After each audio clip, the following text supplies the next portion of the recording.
तो हमारी जो सीरीज़ चल रही है लोकतंत्र करने, तो इसमें हम दुनिया के सबसे बड़े लोकतांत्रिक देश में होने वाली तमाम लोकतांत्रिक और अलोकतांत्रिक बातों का जिक्र करते हैं। शुरुआत करते हैं कश्मीर से। कश्मीर में आज फिर आतंकी हमला हुआ। एक कैप्टन, 4 जवान मारे गए, साथ में एक पुलिस वाला भी मारा गया। अभी कुछ दिन पहले ही हमारे 5 जवान मारे गए थे। हम लोग की एक बाढ़ सी आई हुई है। आप अगर हमारा पिछले हफ्ते का वीडियो देखें तो मैंने बाकायदा इस बात की भविष्यवाणी की थी कि ये हमले रुकने वाले नहीं हैं। मेरा तो बल्कि ये भी कहना था कि अगर नरेंद्र मोदी की जगह राहुल गांधी या कोई और शख्स भी प्रधानमंत्री होता, भाजपा की जगह कांग्रेस भी सत्ता में होती, तो ये हमले हो कर रहते। इन हमलों का भारत से कुछ लेना देना ही नहीं है। मैंने पिछले वीडियो में भी इस बात को समझाया था कि देखिए, पाकिस्तान आर्मी, पाकिस्तानी फ़ौज अपने अस्तित्व की लड़ाई लड़ रही है। पिछले 77 साल से पाकिस्तानी फ़ौज पाकिस्तान पे हावी है। कहा जाता है कि मुल्कों के पास फ़ौज होती है, पर पाकिस्तान एक ऐसा मुल्क है जहाँ फ़ौज के पास मुल्क है। वो ओन करते हैं पाकिस्तान की, उनकी एकदम मालिकाना हक है। पिछली बार हमने आयशा सिद्दीकी का उस किताब मिलिट्री INC का भी जिक्र किया था, उसका लिंक भी दिया था पिछले वीडियो में। तो अब ऐसे में जब इमरान खान के आने के बाद पाकिस्तानी फ़ौज वहाँ लगातार बैकफुट पे है। पिछले 8 मई 9 मई को आपने देखा किस तरह लोगों ने विद्रोह किया इमरान खान को सज़ा होने पे, और आर्मी कैंटोनमेंट में घुस गए, जनरलों के घर में घुस गए, पाकिस्तानी मिलिट्री के हेडक्वार्टर में घुस गए, वो जो फाइटर प्लेन्स के लगे हुए थे शो के लिए, उनमें आग लगा दी। क्या नहीं किया उन्होंने। तो ऐसे में पाकिस्तानी, अच्छा आप लगातार देख रहे हैं कि सोशल मीडिया पे ट्रेंड चल रहा है, वो पाकिस्तानी ट्रेंड करा रहे हैं, पाक फ़ौज मुर्दाबाद। आपने देखा इसके पहले जो इनके आर्मी चीफ थे बाजवा, वो अब इटली में पाए जाते हैं। इटली में उनको पाकिस्तानी दौड़ा दौड़ा कर गाली दे रहे हैं। और हालत ये हो गई है कि इमरान खान जेल के अंदर से जो अभी वर्तमान पाकिस्तानी चीफ हैं मुनीर, उनको बाकायदा दोषी ठहरा रहे हैं, उनको तरह तरह के नाम दे रहे हैं, उनको हत्यारा कह रहे हैं, क्या क्या कह रहे हैं, और दावा कर रहे हैं कि उनको छोड़ेंगे नहीं, उनकी पत्नी की हत्या करना चाहते हैं वगैरह वगैरह। पाकिस्तान में पाकिस्तानी फ़ौज ने नवाज़ शरीफ की पार्टी के साथ इस बार पिछली बार उन्होंने नवाज़ शरीफ को जेल भेज दिया था, इस बार इमरान खान को जेल भेज दिया। मैं हमेशा आपको बताता हूँ कि पाकिस्तान में सत्ता से हटने के बाद जो प्रधानमंत्री राष्ट्रपति होते हैं, या तो मार दिए जाते हैं, या जेल चले जाते हैं, या देश छोड़ के भाग जाते हैं। पहले प्रधानमंत्री लियाकत अली खान का मर्डर हो गया, भुट्टो को फांसी पे लटका दी, बेनज़ीर भुट्टो को गोली और बम से उड़ा दिया, नवाज़ शरीफ को जेल भेज दिया, शहबाज शरीफ को जेल भेज दिया, इमरान खान को जेल भेज दी। कोई वहाँ पे कोई, मुशर्रफ को आपने देखा जबकि वो आर्मी डिक्टेटर थे, उनको देश निकाला हो गया और वो मरते दम तक पाकिस्तान नहीं लौट पाए। ज़ियाउल हक का तो पूरा प्लेन ही उड़ गया, वो भी डिक्टेटर थे। तो पाकिस्तान की पूरी एक ट्रेजेक्ट्री और पूरी उनकी राजनीति ऐसे है। अब ऐसे में जब इमरान खान फ़ौज के ख़िलाफ़ रिवोल्ट कर रहे हैं लगातार, तो वहाँ पे चूँकि इमरान खान पॉपुलर है, उनको उस बार आपने चुनाव नहीं लड़ने दिया, उनको जेल भेज दिया, उनकी पार्टी को चुनाव नहीं लड़ने दिया, उनको सिंबल नहीं दिया, पार्टी को चुनाव में उतरने ही नहीं दिया, तो उन्होंने अपने इंडिपेंडेंट खड़े कर दिए। और वो इंडिपेंडेंट 100 की मात्रा 91-92 की मात्रा में जीत गए, तो आज सबसे बड़ा गुट बन गया। तो ऐसे में इमरान खान को अभी देखिए, आपने वहाँ पे जो अदालतें हैं वो इमरान खान के एक मुकदमे में उनको मुक्त कर रही हैं, उनको जैसे कहना चाहिए, उनको उनकी सज़ा ख़त्म कर रही हैं, वो कह रहे हैं वो निर्दोष हैं। तो सारी सज़ाएं उनकी ख़त्म हो गई, तो उन पर और मुकदमे लाद दिए कि जेल से ना निकलने पाएँ। और इमरान खान को लेकर वहाँ पे अब इमरान खान सही है या गलत है, मेरा तो हमेशा मानना था कि इमरान खान अगर 2-3 साल और रह गए होते तो पाकिस्तान ही ख़त्म हो जाता। इमरान खान एक अराजकतावादी नेता हैं। इमरान खान को मैं हमेशा केजरीवाल से कंपेयर करता हूँ। जैसे केजरीवाल यहाँ है, वैसे इमरान खान वहाँ। लेकिन इनफैक्ट जब इमरान खान जब प्रधानमंत्री बने थे, तो मैंने सबसे पहले सोशल मीडिया पे उस ज़माने में, मैं ट्विटर पे नहीं फेसबुक पे लिखता था कि Imran Khan has been selected, यानी उस समय फ़ौज ने इनको सेलेक्ट किया था प्रधानमंत्री बनने के बाद में। ये इनका ईगो इतना ज़्यादा है कि आर्मी से ही भिड़ गए। बहरहाल आज हालात ये हैं कि इमरान खान पाकिस्तान के सबसे पॉपुलर नेता हैं, और उनके चक्कर में पाकिस्तानी फ़ौज अपनी क्रेडिबिलिटी खो रही है। पाकिस्तान फ़ौज पिछले 77 साल से उनके देश पे सिर्फ इसलिए हावी है क्योंकि वो आपको भारत का डर दिखाते हैं। देखिए, भारत आ जाएगा, भारत ने आपके देश को 2 टुकड़े कर दिया, भारत आपको हरा देगा। तो इस समय कश्मीर में जो आतंक का नंगा नाच आप देख रहे हैं, उसका सिर्फ एक कारण है, पाकिस्तानी आर्मी डेस्परेट है कि किसी तरह भारत के साथ कुछ तनाव हो जाए। क्योंकि ज़्यादातर हमने उनसे बात ही नहीं करनी होती है, हम उनसे कोई रिश्ता ही नहीं रखते हैं, वो तो खुद ही बर्बाद हो रहे हैं, दिवालिया हो रहे हैं। तो ये जो हमले बढ़ते जा रहे हैं, कोई भी सरकार होती है हमले बढ़ते, क्योंकि जब भारत के साथ तनाव होता है तो पाकिस्तानी आवाम, पाकिस्तानी जनता डरती है, खौफ में आती है, और उसके बाद वो पाकिस्तानी आर्मी के पीछे हाथ जोड़ के लग जाती है कि साहब तुम ही हो माता पिता, तुम ही हो, जो करो सब सही है, बस हमको भारत से बचाओ। तो ये हमले तब तक होते रहेंगे जब तक भारत पलट के कुछ नहीं करता। कुछ पिछली बार आपने देखा पुलवामा के बाद बालाकोट, तो कोई जब तक बालाकोट जैसी हरकत नहीं होती है, फ़ौजों में तनाव नहीं होता है, गोलीबारी नहीं होती है, जब तक इंडिया कोई एक बड़ा एक्शन नहीं लेता, तब तक ये सब चलता रहेगा। क्योंकि जैसे ही आप एक्शन लेंगे वैसे ही वहाँ पाकिस्तानी आर्मी फिर से सत्ता में मजबूत हो जाएगी, लोग उनके पीछे हो जाएंगे। अब नरेंद्र मोदी प्रधानमंत्री के सामने ये बहुत बड़ी चुनौती है कि वो इस बात को जानते हुए कि उनको उकसाया जा रहा है, क्या वो कोई कार्रवाई करेंगे या नज़रअंदाज करेंगे और अपनी इंटरनल सिक्योरिटी पर ध्यान देंगे। ये बहुत देखने वाली बात है। कश्मीर से अब हम आते हैं, आज एक बड़ा दिलचस्प वीडियो मैं देख रहा था। शंकराचार्य हैं स्वामी अविमुक्तेश्वरानंद सरस्वती। अविमुक्तेश्वरानंद का जो नियुक्ति हुई इस पद पे, इसको लेके बड़े विवाद हैं। अभी भी तमाम लोग उनको शंकराचार्य नहीं मानते, अदालत में मामला चल रहा है। कि पहले जो इनके गुरु थे, जिनकी गद्दी, जिनकी पीठ पर ये बैठे हैं, वो थे स्वामी स्वरूपानंद सरस्वती। उनको कांग्रेसी धर्माचार्य और कांग्रेसी शंकराचार्य कहा जाता था। वो कांग्रेस के बहुत नज़दीक हुआ करते थे। जब से अविमुक्तेश्वरानंद आए हैं तो भी आपने देखा कि उन्होंने राहुल गांधी को क्लीन चिट दी, कांग्रेस की तारीफ़ की, नरेंद्र मोदी और भाजपा पर लगातार हमले किए, वही बात। लेकिन आज उनका एक अद्भुत वीडियो सामने आया जिसमें वो कह रहे हैं कि कांग्रेस अधर्मी पार्टी है और 55 साल तक इसने गाय हत्या कराई, गो हत्या कराई है देश में, और इनको पंचगव्य जिसमें दूध दही के अलावा गोमूत्र और गोबर वगैरह सब शामिल होता है, उसको पीना चाहिए, और साष्टांग सबको मुंडन कराना चाहिए, पंचगव्य लेना चाहिए, और उसके बाद गाय के सामने साष्टांग सबको लेट के माफ़ी मांगनी चाहिए। तो कांग्रेस पे इनका इतना ज़बरदस्त प्रहार कभी देखा नहीं गया, और वो हमेशा भाजपा विरोधी रहे हैं। तो उनके इस प्रहार को लोग समझने में असफल हुए हैं और कह रहे साहब रातों रात बदले बदले मेरे सरकार नज़र आते हैं, ऐसा क्या हो गया। तो मेरे पास इसका बहुत कोई पुख्ता सबूत तो नहीं है, लेकिन एक बात तो कही जा सकती है कि मुकेश अंबानी के यहाँ से शादी से लौटकर स्वामी जी कुछ अलग अंदाज में नज़र आ रहे हैं। बल्कि ये जो शंकराचार्य अविमुक्तेश्वरानंद सरस्वती, इनका तो ये हाल है कि साहब ये अतीक अहमद की हत्या को लेकर इन्होंने बड़ा बवाल किया था कि कोर्ट कॉग्निजेंस ले, कोर्ट स्वतः संज्ञान ले, अतीक की हत्या बहुत गलत हुई। अतीक के फेवर में इन्होंने बहुत ढेर सारे बयान जारी किए थे। तो मेरा मानना है कि शंकराचार्यों को इस तरह राजनीति में दखल नहीं देना चाहिए, लेकिन अगर वो राजनीति में कोई दखल देना चाहते ही हैं तो चूँकि वो सनातन धर्म के सबसे बड़े पद पे बैठे हैं, उनको अपने आप को हिंदुओं और हिंदुओं को हित और सनातन के हित और यहाँ तक अपने आप को सीमित रखना चाहिए। इसके बाहर की उनकी राजनीति कम से कम मुझे हजम नहीं होती। पंजाब से किसान फिर से दिल्ली पहुँचने का दावा कर रहे हैं, और जो किसान नेता हैं जगजीत डल्लेवाल, उन्होंने साहब अपने किसानों को 6-6 महीने का राशन लेके बॉर्डर की तरफ कूच करने का आदेश कर दिया, शंभू बॉर्डर की तरफ। और ये इनको जो बैकिंग है वो सिख ऑर्गेनाइजेशन की, जितने सिख संगठन हैं उन सब की इनको बैकिंग प्राप्त है। आम आदमी पार्टी की सरकार है, उनकी बैकिंग प्राप्त है। और आपने जैसा देखा है कि SGPGI जो शिरोमणि गुरुद्वारा प्रबंधक कमेटी है, उन लोगों का इधर आपने हाल में रुख देखा है, आपने उस जत्थेदार का बयान देखा है जिन्होंने कहा है कि निज्जर समेत 3 आतंकवादियों का उनका वहाँ फ़ोटो लगवा दो स्वर्ण मंदिर में।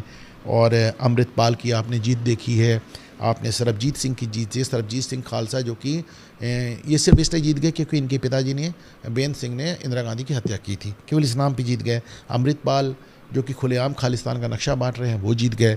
इन सबको जो बैकिंग आपको मिले, सिमरनजीत सिंह मान जो पहले IPS अधिकारी थे और सबसे बड़े खालिस्तानी हुए, वो खुलेआम घूम रहे हैं, तो उनको भी मेंबर ऑफ पार्लियामेंट भी हुए थे। तो इन सब की वजह से पाकिस्तान इसका पंजाब का माहौल एकदम बदला हुआ है। अच्छा, ये बात मैं कई सालों से कह रहा हूँ। मैं आपसे कह रहा था कि अगर आम आदमी पार्टी पंजाब में आएगी तो आप खालिस्तान आंदोलन का रिवाइवल देखेंगे, और वो रिवाइवल हो रहा है।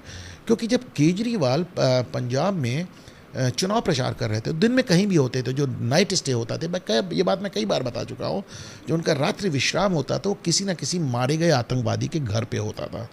और अब ये जो किसान फिर से दिल्ली की तरफ कूच कर रहे हैं, मतलब जैसे एक राउंड द ईयर एक सिर्फ यही चला आ रहा है, एक के बाद एक मौका किसी न किसी बहाने को लेके दिल्ली पे चढ़ जाओ, 6-6 महीने का राशन पानी लेके और डीजे लेके, बैंड बाजा लेकर, शराब की बोतलें लेकर, जिस तरह ये चल रहा है और ये चल ही नहीं रहा है, सफल भी हो रहा है। आपने देखा लाल किले तक पहुंच गए, तिरंगा उतार दिया, क्या नहीं हुआ। तो अब ये आप फिर से एक नाटक झेलने के लिए तैयार हो जाएं। तो पंजाब से अब हम चलते हैं राजस्थान, जहाँ पे अजमेर दरगाह, अजमेर शरीफ ख्वाजा मोइनुद्दीन चिश्ती की दरगाह है और जिसको लेके काफ़ी विवाद होता रहा है।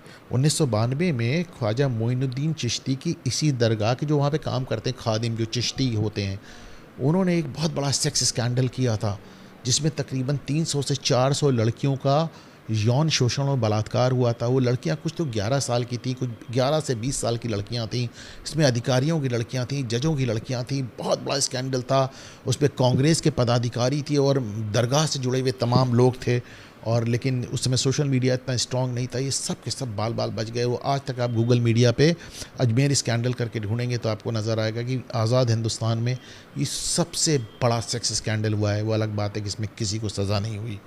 तो अब उसमें हम एक नया चीज़ देख रहे हैं कि साहब वहाँ पे जो उनके खादिम में गौहर चिश्ती, उनको आज अदालत ने छोड़ा है। गौहर चिश्ती और उनके जो 6 उनके अनुयायी थे, उन 7 ने मिलकर अजमेर दरगाह के सामने हिंदुओं के लिए सरतन से जुदा के नारे लगाए थे लाउड स्पीकर पे। अच्छा, उन्हें मना किया गया था करने के, उसके बाद भी उन्होंने मस्जिद पे इस तरह की नारेबाजी की थी। ये 2022 की बात है। तो 7 लोग बुक हुए थे, उसमें एक एहसानुल्लाह हैं, वो तो फ़रार चल रहे हैं, तो उनकी बात तो छोड़ें। बाकी इन 6 लोगों को आज एडिशनल डिस्ट्रिक्ट जज रितु मीना ने इनको जिसे कहना चाहिए क्लीन चिट दे दी और इनके ऊपर सारे आरोप खारिज कर दिए। और इसका कारण क्या बताया गया कि जो वीडियो है जिसमें ये सरतन से जुदा के नारे लगा रहे हैं, उस वीडियो का प्रॉपर सत्यापन नहीं हो पाया। आपको याद होगा अकबर ओवैसी का वो वीडियो जिसमें उन्होंने इस तरह की बातें की थी कि 15 मिनट दे दो और हिंदुओं को काट देंगे एंड ऑल दैट, उनको भी क्लीन चिट मिल गई थी सिर्फ इसलिए कि उस वीडियो का सत्यापन नहीं हो पाया था। तो ये बात बड़ी अजीब सी लग रही है साहब कि केवल वीडियो का सत्यापन नहीं हो पा रहा है और आदमी कुछ भी कह के निकल जा रहा है। और जहाँ तक कि गौहर चिश्ती जो खादिम हैं, इनका जहाँ तक सवाल है, इनके ऊपर तो वो जो उदयपुर में कन्हैया लाल हत्याकांड हुआ था उसमें भी इनकी संलिप्तता पाई गई थी। ये तो CRPF के कैंप की रेकी करते, उसका वीडियो बनाते भी पकड़े गए थे। लेकिन आज इनको भी एकदम क्लीन चिट मिल गई और ये अपने तमाम साथियों के साथ बरी हो गए जुडिशरी द्वारा। तो साहब ये था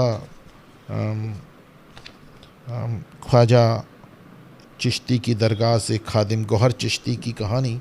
अब वहाँ से हम आते हैं बरेली मौलाना तौकीर रज़ा पे। मौलाना तौकीर रज़ा, ये जो बरेलवी लाइन ऑफ थॉट है, यानी एक देवबंदी है, एक बरेलवी है, तो जो बरेलवी लाइन ऑफ थॉट है, जो बरेलवी विचारधारा है, उसके संस्थापक जो थे आला हजरत, उनके ख़ानदान से आते हैं, पोते पड़पोते कुछ हैं। तो साहब ये हमेशा बड़े विवादित रहते हैं बयान। तो आज उन्होंने एक नया बयान दिया है। उन्होंने कहा कि साहब हम 5 जोड़ों या हिंदू जोड़ों का कन्वर्ट करके उनका निकाह कराने जा रहे हैं। वो शादीशुदा जोड़े हैं पर उनको हम निकाह कराने जा रहे हैं, उनको कन्वर्ट कर रहे हैं।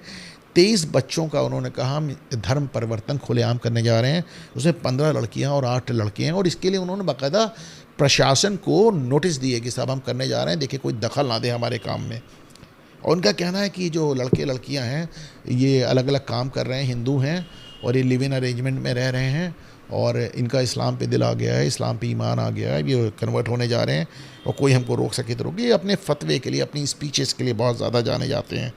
तो ये पहले इन्होंने एक यहाँ पे इत्तेहाद मिल्लत करके एक पार्टी भी बनाई थी 2012 में, अखिलेश यादव से मिलकर इन्होंने उसको समाजवादी पार्टी में विलय कर दिया था। तो जब 2012 में अखिलेश यादव मुख्यमंत्री बने तो इनको हथकरघा निगम का उपाध्यक्ष बना दिया था। बाद में मुजफ्फरनगर दंगे में अखिलेश नाराज़ हो गए, सपा नाराज़ हो गए तो उसको छोड़ के बसपा में शामिल हो गए और इन्होंने तस्लीमा नसरीन का सर काट के लाने वाले को 5 लाख रुपए का इनाम देने की भी घोषणा की थी, पर इनके खिलाफ कोई मुकदमा नहीं हुआ। फिर मुकदमा हुआ तो गिरफ्तारी नहीं हुई।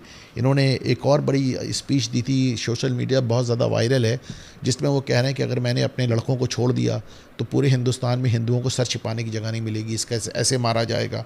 तो इस तरह के बयान वो हमेशा देते रहे हैं, फतवे जारी करते रहे। इस बार कांग्रेस के पक्ष में उन्होंने फतवा दिया है और अब ये इस तरह का जो धर्म परिवर्तन का खुलेआम उन्होंने ऐलान किया है कि 23 लोगों को धर्म परिवर्तन करने जा रहा हूँ और कोई ज़िला प्रशासन इस बात को सुनिश्चित करे कि हमारे काम में कोई दखल ना दे। तो वो हमेशा जान के अपने को विवादित रखते हैं लेकिन एक वही बात है कि धर्म गुरु हैं। अब भाई हिंदुओं में तो आपने हमारे शंकराचार्य को उठा के जेल भेज दिया। आपको याद होगा कि काजी शंकराचार्य उठा के जेल में भिजवा दे सोनिया गांधी की सरकार में। पर जब एक मुस्लिम धर्म गुरु की बात आती है तो शासन प्रशासन सरकार सबके हाथ पांव ठंडे हो जाते हैं और खुलेआम सरतन से जुदा सरकाट के लाने वाले का इनाम, ये सब करने वालों के खिलाफ भी कोई कार्रवाई हम होते हुए जल्दी नहीं देखते हैं। अब ये देखना बहुत दिलचस्प होगा कि बरेली में उनको इसकी इजाज़त मिलती है कि नहीं मिलती। हालांकि योगी आदित्यनाथ का जो ओवरऑल राजनीति है और जो उनका नज़रिया है, मुझे उनकी खुलेआम ये अनुमति मिलना ज़रा मुश्किल ही नज़र आ रही है। योगी आदित्यनाथ को भी लेके बहुत ढेर सारे सोशल मीडिया पे बहुत ढेर सारे यूट्यूबर्स उन्होंने फिर से एक नैरेटिव चलाना शुरू कर दिया है कि योगी को हटा रहे हैं, योगी को हटा रहे हैं, योगी को हटा रहे हैं। 7 साल से योगी आए और 6 साल से इस तरह का नैरेटिव सुनाई पड़ रहा है कि योगी हट रहे हैं। लेकिन इस बात से कोई इनकार नहीं कर सकता है कि योगी की कम से कम एक डिप्टी चीफ मिनिस्टर, हालांकि माना जाता है कि उनके अपने दोनों ही उप मुख्यमंत्रियों से नहीं बनती, ना केशव मौर्य से ना ब्रजेश पाठक से, लेकिन केशव मौर्य अपनी महत्वाकांक्षा को कभी नहीं छुपाते। वो लगातार मुख्यमंत्री बनने के अपने प्रयास जारी रखते हैं। अभी भी देखे, उन्होंने पहले भी ट्वीट किया था, फिर ट्वीट किया कि संगठन सरकार से बड़ा है। लेकिन जब केशव मौर्य भारतीय जनता पार्टी के प्रदेश अध्यक्ष थे तो भारतीय जनता पार्टी ने प्रदेश में ज़बरदस्त जीत हासिल की थी।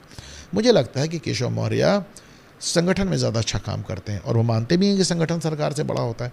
उनको मुझे लगता है कि उप मुख्यमंत्री पद से हटा के फिर से भाजपा का प्रदेश अध्यक्ष बना देना चाहिए, क्योंकि उनकी जो महत्वाकांक्षा है वो कहीं ना कहीं सरकार में रोड़े अटका रही है और योगी से उनका बड़ा खुल के विवाद चलता रहता है। तो जिस राज्य में, जिस सरकार में मुख्यमंत्री और उप मुख्यमंत्री के बीच में इस तरह खुला विवाद चलता हो, उस सरकार को दिक्कत आनी बहुत लाजमी है। जहाँ तक केशव मौर्य की महत्वाकांक्षा का सवाल है, ये महत्वाकांक्षा कुछ उसी तरह की जैसे कि आप नितिन गडकरी की देखते हैं।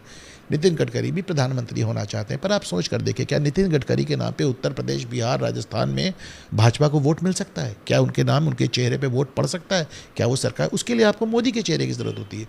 इसी तरह क्या केशव मौर्य, जो कि अपनी सीट हार गए, विधानसभा में जो उनका गृह जिला जिसमें वो चुनाव लड़ते हैं, सिरातू कौशाम्बी उस जिले में आती है, तो कौशाम्बी की सारी सीटें विधानसभा में हार गए, लोकसभा हार गए, यानी लोकसभा हार गए, विधानसभा हार गए, अपनी सीट हार गए, पर उनकी मुख्यमंत्री बनने की महत्वाकांक्षा की कमी नहीं हो रही है। और इसका कारण है कि केशव मौर्य आज भारतीय जनता पार्टी में उत्तर प्रदेश में पिछड़ा वर्ग के सबसे बड़े नेता हैं। दूसरी बात, केशव मौर्य राज्य के मुखिया रहे हैं साहब, वो राज्य भाजपा अध्यक्ष रहे हैं, आज भी तमाम जिला अध्यक्ष, तमाम पदाधिकारी उनके बनाए हुए हैं।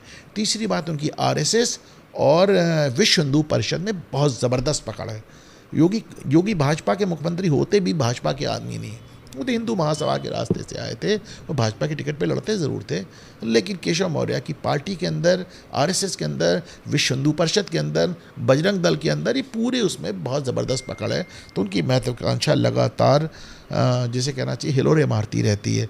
अब माना जाता है कि केशव मौर्य को हमेशा ये केंद्रीय नेतृत्व का भी श्रेय है, लेकिन केंद्रीय नेतृत्व भाजपा को इस बात को देखना पड़ेगा कि केवल फूट की आशंका से आपको लोकसभा में इतना लंबा झटका लगा।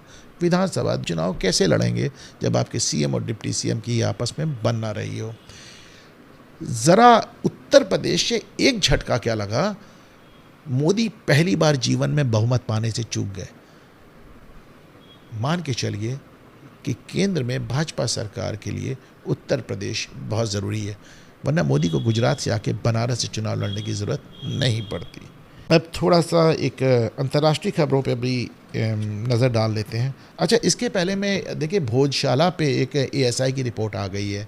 सुप्रीम कोर्ट ने वहाँ पे कामकाज रुकवा रखा था, लेकिन भोजशाला मंदिर है या मस्जिद है, ये वही काशी जैसा मामला है। तो लेकिन ये एक बड़ा डिटेल मुद्दा है, इस पर हम आपको अलग से एक पूरा वीडियो बना के बहुत जल्दी हाजिर होते हैं। हालांकि मुझ पर एक इल्ज़ाम लगता रहता है कि जिन वीडियोस को बनाने की मैं बात करता हूँ उनको नहीं बना पाता हूँ, लेकिन मैं वादा करता हूँ कि भोजशाला पे बहुत जल्दी वीडियो लेके आपके सामने हाजिर होऊंगा। तो अंतर्राष्ट्रीय खबरों पे चलते हैं। तो साहब, आप देखें कि डोनाल्ड ट्रंप अपने साथ जिसको वाइस प्रेसिडेंट का चुनाव लड़ा रहे हैं, जेडी वैंस, तो उनका एक बड़ा दिलचस्प बयान आया है। जेडी वैंस की जो पत्नी है वो भारतीय उषा वैंस, तो उनका बड़ा एक दिलचस्प बयान आया है। उनसे कहा कि साहब, कौन सा ऐसा इस्लामी देश है जिसके पास एटम बम है? तो लोगों ने कहा पाकिस्तान। क्या नहीं, पाकिस्तान नहीं, पहला इस्लामी देश इंग्लैंड है। उन्होंने आप खुल के आज इंग्लैंड को इस्लामी देश डिक्लेयर कर दिया। उन्होंने कहा ये पूरा मुसलमानों द्वारा ये देश जीता जा चुका है, अब इस देश का कुछ नहीं हो सकता। तो इंग्लैंड को इस्लामी देश कहना, वो भी अमेरिका के वाइस प्रेसिडेंट पद के उम्मीदवार द्वारा, ये बहुत दिलचस्प है। ये आने वाले दिनों में इस पे हम बहुत ढेर सारी बातचीत सुनेंगे।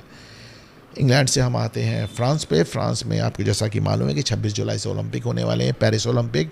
और फ्रांस में पूरे यूरोप में सबसे ज़्यादा मुस्लिम परसेंटेज, सबसे ज़्यादा मुस्लिम जो जनसंख्या है वो फ्रांस की है। वो करीब 60 लाख मुसलमान वहाँ रहते हैं।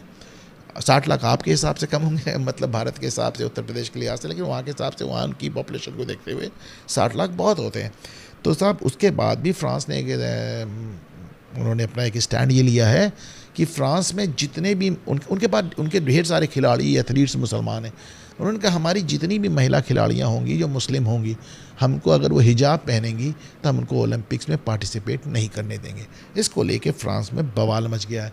हिजाब को लेके फ्रांस में कंट्रोवर्सी नई नहीं है, लेकिन फ्रांस में जिस तरह लगातार दक्षिणपंथ ताकतवर होता जा रहा है, आने वाले दिनों में कम से कम इस्लाम, मुसलमानों और हिजाब को लेके फ्रांस में आपको बहुत ढेर सारी तनातनी नज़र आएगी।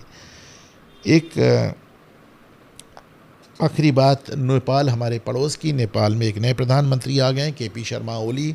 तो केपी शर्मा ओली नाम तो सुनने में पंडित जी का लगता है, लेकिन ये पूरी की तरह एक वामपंथी हैं और चाइना की गोद में बैठे हुए हैं। और इनके पहले जो प्रधानमंत्री थे प्रचंड, जो अभी हटे हैं, वो भी पूरी तरह वामपंथी माओवादी थे। वो तो खैर तो माओवादी ग्रुप चलाते थे, वो भी चीन की गोद में बैठे हैं। जाते जाते वो नेपाल और चीन के बीच में रेल समझौता कर गए। वो अलग बात है कि केपी शर्मा ओली के पास अपना पूरा बहुमत नहीं है और उनको सरकार बनाने के लिए एक ऐसे राजनीतिक दल के साथ गठजोड़ करना पड़ रहा है जो कि भारत समर्थक माना जाता है, क्योंकि केपी शर्मा ओली पूरी तरह से चीन समर्थक हैं। ये भी एक बड़ा दुर्भाग्य है कि नेपाल जो अपने ज़माने में इकलौता हिंदू राष्ट्र हुआ करता था, वो पूरी तरह वामपंथी हो चुका है और एकदम चीन की गोद में जाकर बैठ गया है। नेपाल पे फिर कभी बात करेंगे, नेपाल की राजनीति पे बात करेंगे। आज के लिए बस इतना ही।